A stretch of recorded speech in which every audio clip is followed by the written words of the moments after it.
இன்னைக்கு ஒரு படத்தை டைரக்டர் நம்பி யாருமே கொடுக்க மாட்டாங்க, தனஞ்சய் சொன்ன போல. ஆனால் இப்படிப்பட்ட டைரக்டர் செய்ய மாட்டாங்க. கௌரவம் நாராயணன் இப்படி ஒரு டைரக்டர் கிடைக்க மாட்டாங்க. எங்கள் ப்ரொடியூசர்ஸில் 75% நடுத்தரில் நிற்கிறதுக்கு பல டைரக்டர்கள் காரணம். அது தெரியுமா உங்களுக்கு? இல்லை உங்களுக்கு தெரியுமான்னு கேட்டேன். நீங்கள் இல்லை. ஏன்னா நம்பி விடணும்னா யார்கிட்ட விடணும்? எங்கள் தனஞ்சயன் ஏன் போய் உட்கார்றாரு? நிறைய நல்ல டைரக்டர், அதுவும் இப்போ வர்ற தம்பிங்க ரொம்ப அற்புதமாக பண்ணுறாங்க. அவங்க சிந்தனையெல்லாம் சிறப்பாக இருக்கு. ஆனால் செலவுகள் தான் ஓவராக இருக்கு. 5 கோடியில் படம் முடிக்கலாம், 9 கோடிக்குள்ளே முடிச்சிடுறாங்க. ப்ரொடியூசர் ரிலீஸ் பண்ண முடியாமல் அவஸ்தைப்படுறார். இந்த படம் பாருங்க, தமிழ் பேர். இன்னைக்கு எல்லா படமும் ஆங்கில பேர். எந்த படம் எடுத்தாலும் ஆங்கிலம் 75% வருது. அன்னைக்கு முத்தமிழறிஞர் டாக்டர் கலைஞர் என்ன பண்ணார்? அப்போ டைட்டில் தமிழில் வந்துக்கிட்டே இருந்தது இங்கிலீஷில். அவர் பார்த்தார் எப்படி ஒன்றில் திருத்துறதுன்னு. தமிழில் பெயர் வைத்தால் 3 லட்சம் மானியம்னார். சார் எல்லாரும் தமிழுக்கு வந்துட்டாங்க சார், இங்கிலீஷ் ஆனும் சார். இப்போ இன்றைக்கி பார்த்தா 75% 75% ஆங்கிலத்தில் பெயர் வைக்கிறாங்க. அந்த அருமை சகோதரர் அஜித் ஒரு அற்புதமான தமிழ் பெயரை, அதாவது திறமையானவன், நேர்மையானவன். இந்த கையிலே நண்பருக்கு பொருள் நிறைய நல்ல பாசிட்டிவான அர்த்தங்கள் அப்படி வைக்கணும். கம்பராமாயணத்தில் திருக்குறளில் இருக்கு நிறைய தமிழ் பேர் இருக்கு. அதை விட்டுட்டு ஆங்கிலத்தில் பேர் வைக்கிறாங்க. ஆனால் அந்த இயக்குனரை பாராட்டுகிறேன், நீங்கள் வெற்றி பெறுவீர்கள். இந்த சிறு முன்னோட்டம் காட்டி விட்டது. ஒரு ஆங்கில படத்தை எப்படி எடிட் பண்ணி காட்டணுமோ அந்த மாதிரி காட்டியிருக்கீங்க. அது ஒரு க்ரைம் சப்ஜெக்டாக, த்ரில்லராக, ஏதோ ஒன்று. ஆனால் interesting. Music rerecording first class, editing first class, camera first class, எல்லா ஃபஸ்ட் கிளாஸாக இருக்கிறதால மக்களும் ஃபஸ்ட்டு சாய்ஸாக தேட்டருக்கு வருவாங்க.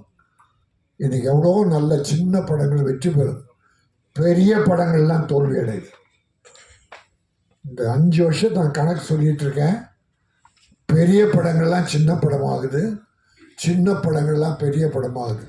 சூரிய என்ன சார் பெரிய அழகனா? காமெடி நடிகர் சூரிய பரோட்டா துண்ணு பரோட்டாவா தின்னானே, அவன் காமெடி பண்ணிட்டு இருந்தான். தம்பி அன்பான தம்பி, அதனால் அவன் என்ன பண்ணுறான் சார்? ஒரு 4-5 படம் சக்ஸஸ் சார். என்ன கதை இருந்தது, அதில் குடும்பம் இருந்தது, கிளாமர் கிடையாது, வல்கர் கிடையாது, குரூப் டான்ஸ் கிடையாது, ஒரு பெரிய ஃபைட்டு கிடையாது, கதை இருந்தது, நல்ல குடும்ப கதை இருந்தது. அதனால் கதைகள் கிராமத்தில் கொட்டி கிடக்கு சார், ஒவ்வொரு வீட்டில் இருக்குது சார், வீதியில் இருக்குது சார். என் அருமை தம்பிகள் வர்ற டைரக்டர்ஸ் தமிழ் பண்பாடு குறையாத தமிழ் கலாச்சாரமிக்க படங்களை எடுங்க.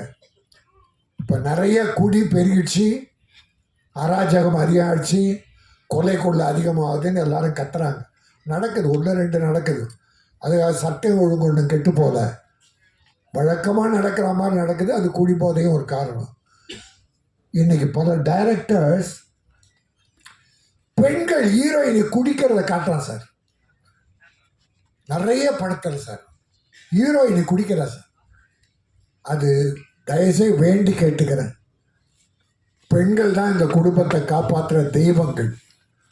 புருஷன் அப்படி கெட்டு போனால் கூட தாய்மார்கள் தான் நம்ம குடும்பத்தை காப்பாற்றிக்கிட்டு இருக்காங்க, குழந்தைகளை காப்பாற்றுறாங்க, படிக்க வைக்கிறாங்க. அதனால் வர்ற டைரக்டர்ஸ் சமுதாயம் இன்னைக்கு கெட்டு போகுது. இப்போ பாரு, 5-6 நாளாக ஒரு போதை, ஒரு சினிமா போதை ஓடிக்கிட்டு, அது போட்டோம். ஆனால் நல்ல கொள்கை உள்ள படங்களை அற்புதமாக எடுங்க. இந்த படம் அற்புதமாக தூய்மையாக தமிழ் பண்பாட்டை சொல்லக்கூடிய ஒரு த்ரில்லர் என்பதை சொல்லி, ஒரு சின்ன விஷயம், தனஞ்சயன் என்ன சிஎம்மோடு இருக்கிற என் தம்பி பிடி அரசகுமார், பாக்யராஜ், எல்லாருக்கும் ஒன்றே ஒரு வேண்டுகோளை வைக்கிறேன். 200 கோடி 300 கோடி 100 கோடி சம்பளம் வாங்கி 500 கோடியில் படம் எடுக்கிற படத்துக்கும் வேலை செய்கிற தொழிலாளருக்கு அந்த 1500 2000 5000 சம்பளம். இந்த படம் எவ்வளோன்னு கேட்டேன். 2 கோடி. நியாயமான செலவு. தப்பு?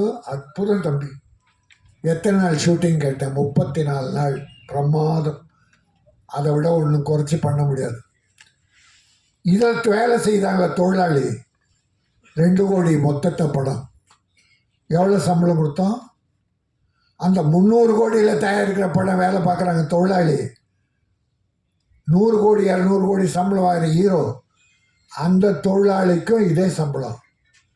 இந்த 2 கோடியில் படம் எடுக்கிறவங்களும் ஒரே சம்பளம். சரி, 500 கோடியில் எடுத்த படம் தேட்டரில் போகும்போது 150 ரூபா டிக்கெட்டு, 100 ரூபா டிக்கெட்டு.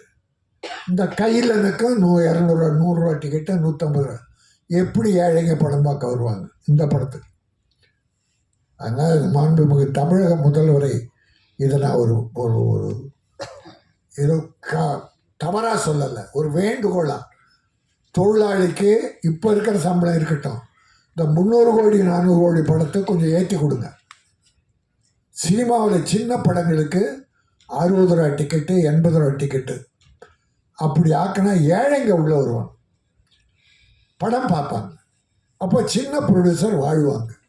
இப்போ என் தம்பி இந்த படம் ஜெயிக்கும், போட்ட பணம் வரும், அவன் திரும்பி இன்னொரு படம் எடுப்பான். அவன் தொடர் இனிமே படத்தை விட மாட்டான். படம் எடுப்பான், சாதிப்பான், மிகப்பெரிய ப்ரொடியூசர்ன்ற பேர் எடுப்பான். நான் அவன் கூட ஒரு சின்ன வேஷத்தில் நடிப்பேன். கொடுப்பியா? இந்த கையில் மிகப்பெரிய வெற்றி பெற வேண்டும்.